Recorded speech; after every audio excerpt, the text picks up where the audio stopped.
a doutora Valéria Rocha Brasil, psicóloga e diretora clínica do Instituto de Psicologia Rocha Brasil, doutora em psicologia clínica e especialista no tratamento de dependentes químicos. Doutora Valéria, muito obrigado pela presença, um prazer muito grande.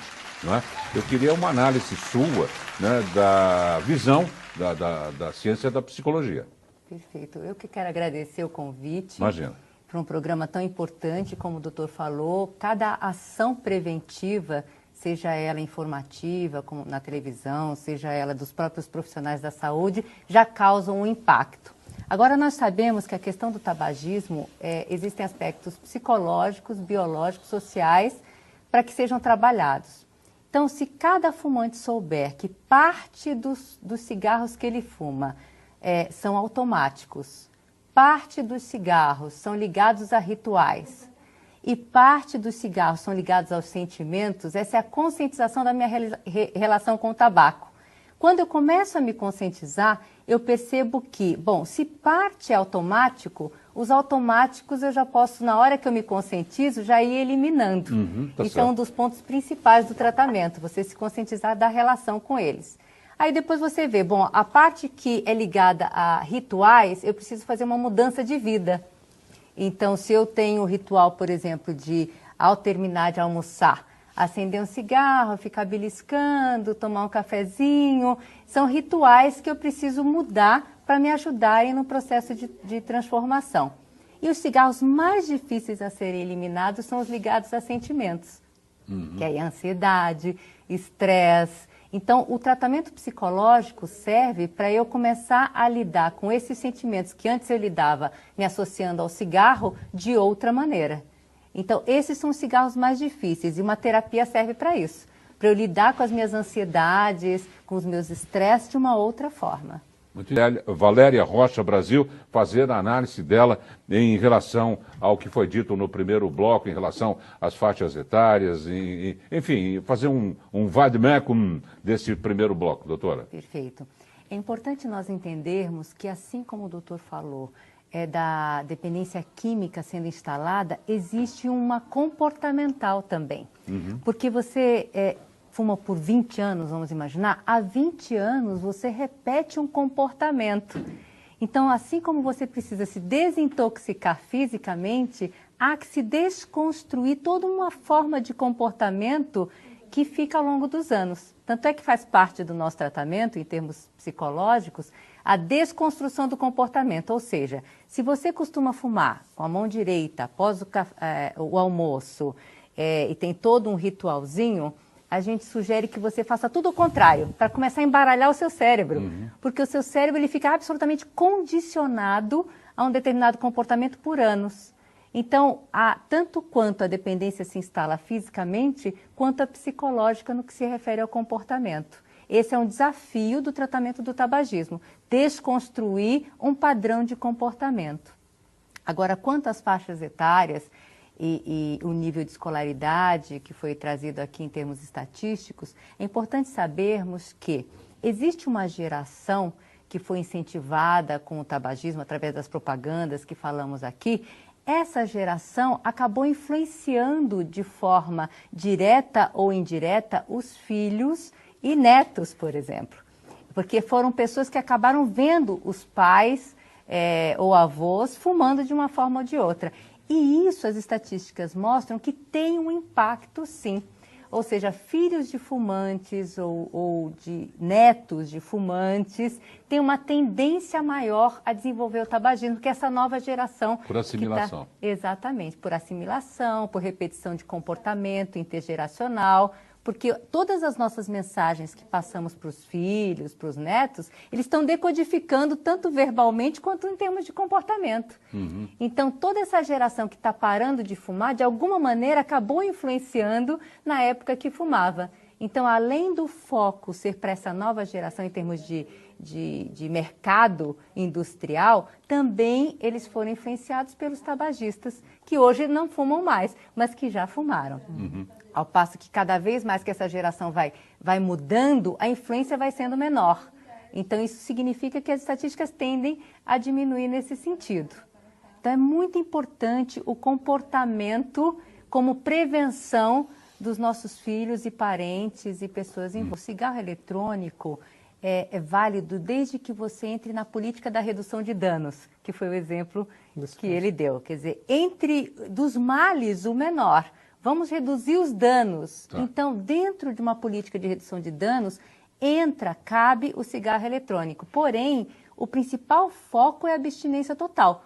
De que maneira? O cigarro tem que perder o sentido na cabeça da pessoa. Perfeito. E no contexto de vida da pessoa. Esse é o objetivo principal de qualquer tipo de tratamento para evitar a recaída. Para que o índice de recaída seja muito baixo, há que se fazer todo um trabalho que, em geral, dura mais ou menos 1 ano de acompanhamento, sendo os 12 primeiros sessões, os 3 primeiros meses mais intensos, e depois um acompanhamento mensal, bimestral, até completar 1 ano. Por quê? Porque dentro do período de 1 ano, a pessoa vai fazer tudo o que ela fazia fumando, sem fumar. Uhum. Então, para ir dessensibilizando a relação dela com o mundo sem o tabaco, há que se acompanhar a pessoa durante 1 ano. Com esse foco, tirar da mente da pessoa o sentido do tabaco na vida dela. Essa pessoa não recai. Num grupo de 10 homens e 10 mulheres, não é? Quem mais facilmente consegue se livrar? O sexo masculino ou... Pela minha experiência, nós fazemos muito programa de tabagismo nas empresas. O contexto colabora ou não bastante na recuperação. Então, se você pega colaboradores de empresas, cuja empresa está incentivando, está lá ao entorno, isso ajuda muito no processo de abstinência. Agora, tem uma faixa etária que fica um pouco mais complicado, que é entre os 20 e 30 anos, mais ou menos, que estão muito associados à balada. Uhum. Então, a balada é um contexto que favorece ao tabagismo. Aos hábitos do grupo, né? Exatamente, ao grupo. São pessoas que normalmente não têm filhos, então também não tem a pressão dos filhos que aprendem muito na escola e tal, né? Para parar de fumar, ou seja, os jovens entre 20 e 30 anos é um grupo, além de ser um grupo de risco, mais difícil de se trabalhar. Proclamando a sua suposta independência financeira. Exatamente. Né? Que vai até mais um pouco, depois começa a pedir dinheiro tudo de novo, para o pai, para a mãe. Então, colaboradores de empresa, pessoas que têm filhos, numa faixa etária cuja dependência química já atingiu bastante a vida da pessoa, tudo isso é um grupo favorável para a recuperação. É verdade. E isso traz malefícios incríveis, né, doutor? Quando esse para e continua, para e continua, porque acho que volta cada vez mais agressivo, né? Doutora, fique à vontade. Só para complementar, eu acho bacana você estar convidando os indivíduos, então eu vou complementar e vou convidar as instituições. Sim. Porque a minha experiência com dependência química, de novo, não só tabagismo, né? Da parte de tabagismo, é uma dentre tantas dependências químicas.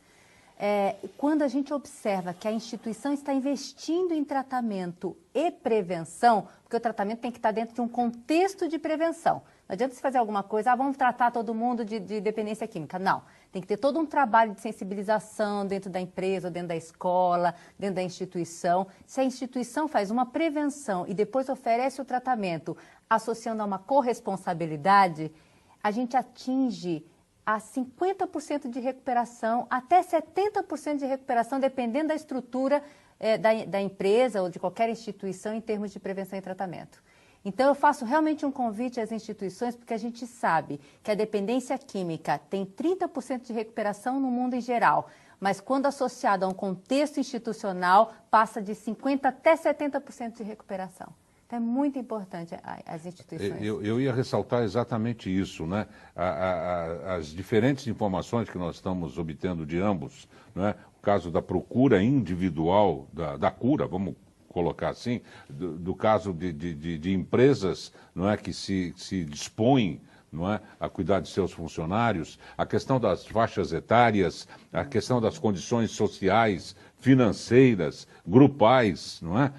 O que torna um universo fantástico, não é? De luta contra o combate ao fumo. Não é fácil isso, não. Aí nós temos noção da complexidade da questão. Portanto, não é à toa que somos aqui médico e psicóloga, sim, porque uma equipe interdisciplinar é fundamental para a prevenção e tratamento de dependência química em geral. Inclusive, Precisa de uma equipe realmente multidisciplinar. Inclusive fisioterapeuta. A nossa equipe tem fisioterapeuta respiratória, para que haja todo um trabalho de respiração, técnicas de relaxamento para a pessoa lidar com estresse, com ansiedade.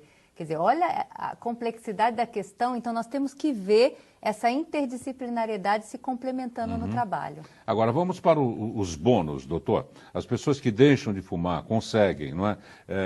Eu li artigos que dizem que precisa de 5 anos para o pulmão melhorar um pouquinho, 10 para melhorar mais, outro pouquinho. Enquanto isso, a barba cresce, a pessoa envelhece, não é? E se safando das doenças pulmonares já está bom. Qual é a realidade sobre esse fato? E os bônus psicológicos, doutor?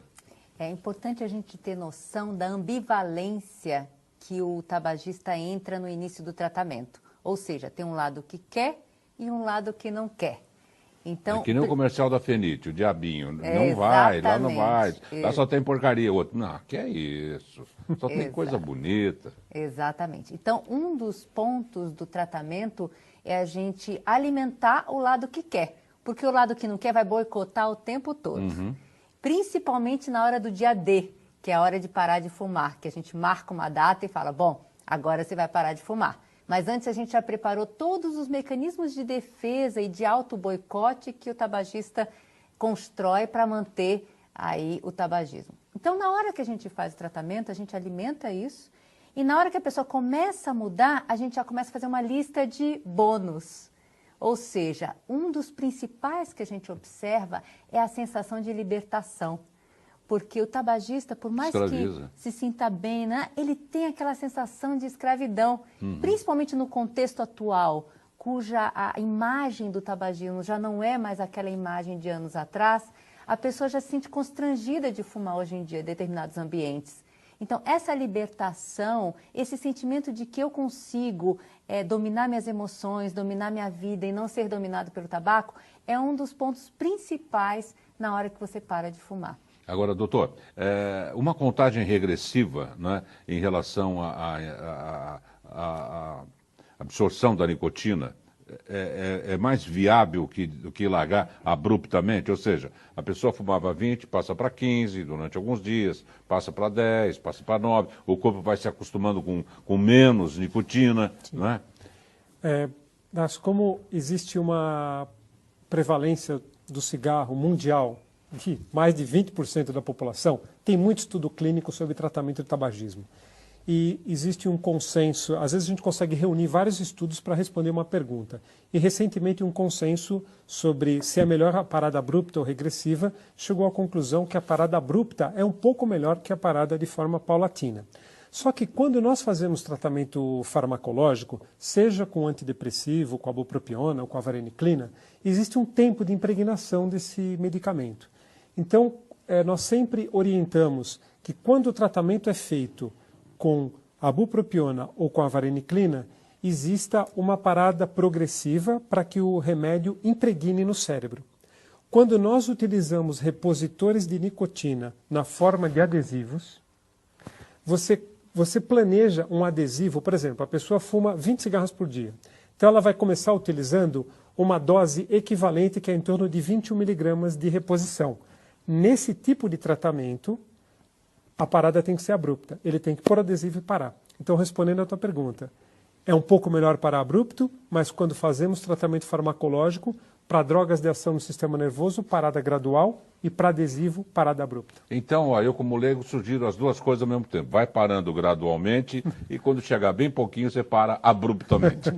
Eu queria agradecer muitíssimo as presenças do doutor Marcelo Gervilla Gregório. Muito obrigado, doutor, pela sua presença. Eu vou passar um site aqui, o www.respsono.com.br, e tem 2 telefones de contato aí na tela, que permaneçam mais um pouquinho, porque às vezes a pessoa quer tomar nota, eu como telespectador, cada vez que eu cismo de pegar um endereço, um telefone, já tiraram da tela. É altamente desagradável, aí não adianta nada. E queria agradecer também a doutora Valéria Rocha Brasil, pela presença. Obrigado, doutora Valéria. O site é www.rochabrasil, tudo junto, está aí na tela também, .com.br. E tem um telefone também facílimo de contato. Gente, obrigado e viva o Dia Nacional do Fumo, né? O nosso querido 29 de agosto.